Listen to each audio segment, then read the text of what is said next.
Asan si Mimay? Mimay? Anak, nandito na si Mami. Anak.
Mami, sino po sila?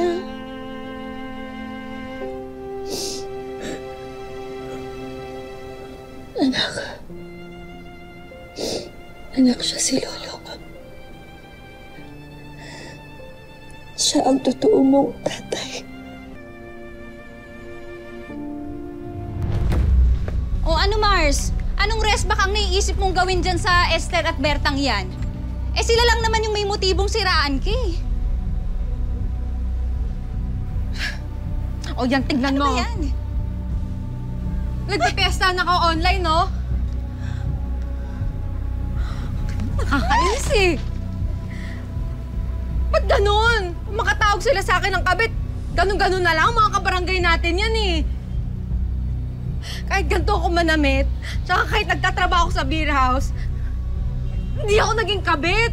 Tsaka hindi ako pumapatol kahit kanino. Ano ba akala nila sa akin, ha? Uy, Mars! Mars, kalma. Ako yung kausap mo. Eh, nakakainis kasi!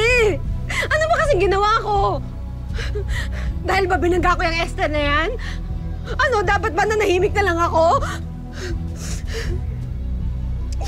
Mars, alam mo, Mars, never naman naging mali na manindigan ka sa tama. Tsaka tama lang yan na binangga mo yung Esther na yan. Hayaan mo, dadating din yung oras na malalaman nilang lahat yung totoo. Tsaka malalaman nila kung gaano kasama yung ugali ng Esther na yan. Sama mo na yung si Berta, nakakainis talaga yung mga ugali eh.